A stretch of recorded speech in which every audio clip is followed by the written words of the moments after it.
तमिलनाडु की सियासत में एक बार फिर हलचल तेज हो चुकी है। विधानसभा चुनाव अब दूर नहीं है और जैसे जैसे चुनाव करीब आ रहे हैं वैसे वैसे बड़े राजनीतिक ऐलान भी सामने आने लगे हैं।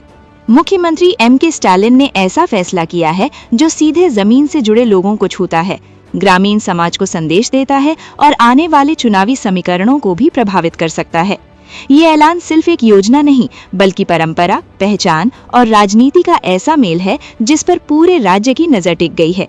अब सवाल यही है, क्या ये फैसला तमिल संस्कृति के सम्मान की दिशा में उठाया गया कदम है या फिर चुनाव से पहले एक सोची समझी राजनीतिक चाल? दरअसल तमिलनाडु में अगले कुछ महीनों में विधानसभा चुनाव होने हैं। सत्तारूढ़ डीएमके पार्टी पूरी तरह चुनावी मोड में आ चुकी है और मुख्यमंत्री एम.के. स्टालिन लगातार ऐसे फैसले ले रहे हैं जो समाज के अलग अलग वर्गों तक सीधा संदेश पहुंचाते हैं। इसी कड़ी में सीएम स्टालिन हाल ही में मदुरई जिले के अलंगनल्लूर पहुंचे, जहां राज्य की प्रसिद्ध और पारंपरिक जल्लीकट्टू प्रतियोगिता का आयोजन किया गया था। जल्लीकट्टू तमिलनाडु की ग्रामीण संस्कृति से जुड़ा एक पारंपरिक खेल, जिसे केवल खेल कहना शायद कम होगा।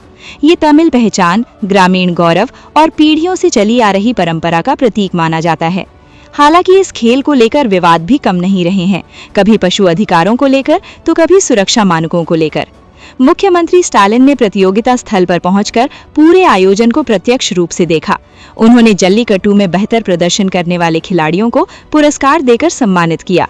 इस दौरान सीएम ने कहा कि तमिलनाडु की इस पारंपरिक प्रतियोगिता को खुद देखना एक बेहद रोमांचक और भावनात्मक अनुभव रहा। लेकिन इसके साथ ही उन्होंने मंच से दो बड़े और अहम ऐलान कर दिए, जिनकी चर्चा अब पूरे राज्य में हो रही है। मुख्यमंत्री स्टालिन ने घोषणा की कि अलंगनल्लूर में करीब 2 करोड़ रुपए की लागत से एक विशेष उच्च गुणवत्ता वाला पशु चिकित्सा अस्पताल स्थापित किया जाएगा। इस अस्पताल का उद्देश्य जल्लीकट्टू में भाग लेने वाले बैलों की बेहतर चिकित्सा सुविधा, नियमित स्वास्थ्य जांच और समुचित देखभाल सुनिश्चित करना होगा। सरकार का कहना है कि ये कदम पारंपरिक खेल से जुड़े पशुओं की सुरक्षा और उनके कल्याण को प्राथमिकता देने के लिए उठाया गया है। लेकिन इस पूरे कार्यक्रम का सबसे बड़ा और चर्चित ऐलान ये रहा। मुख्यमंत्री स्टालिन ने कहा कि जो खिलाड़ी पारंपरिक जल्लीकट्टू प्रतियोगिताओं में लगातार अच्छा प्रदर्शन करेंगे और सबसे अधिक बैलों को काबू में करने की क्षमता दिखाएंगे, उन्हें पशुपालन विभाग में प्राथमिकता के आधार पर सरकारी नौकरी देने पर विचार किया जाएगा। यानी अब जल्लीकट्टू सिर्फ सम्मान या पुरस्कार तक सीमित नहीं रहेगा, बल्कि इससे रोजगार के नए अवसर भी जुड़ सकते हैं। अब यहीं पर एक बड़ा सवाल खड़ा होता है, क्या ये फैसला पारंपरिक खेल से जुड़े युवाओं को सरकारी सिस्टम से जोड़ने की कोशिश है या फिर चुनाव से पहले ग्रामीण वोट बैंक को साधने की रणनीति? राजनीतिक विश्लेषकों की माने तो इस ऐलान का असर तमिलनाडु के ग्रामीण इलाकों में काफी गहरा हो सकता है।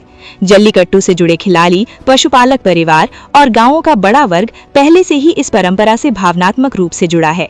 ऐसे में सरकारी नौकरी का संकेत सीधे भरोसे और समर्थन का संदेश देता है। वहीं दूसरी ओर विपक्षी दलों के सामने अब इस मुद्दे पर जवाब देने और रणनीति बनाने की एक नई चुनौती खड़ी हो गई है। कुल मिलाकर सीएम एम.के. स्टालिन का ये कदम परंपरा, रोजगार और राजनीति तीनों को एक साथ जोड़ता दिखाई देता है। अब ये देखना दिलचस्प होगा कि आने वाले विधानसभा चुनाव में ये ऐलान डीएमके के लिए कितना फायदेमंद साबित होता है। आप इस फैसले को कैसे देखते हैं? परंपरा का सम्मान या चुनावी रणनीति? अपनी राय कमेंट में जरूर बताइए और ऐसी ही तमाम बड़ी खबरों के लिए चैनल को फॉलो करना ना भूलें।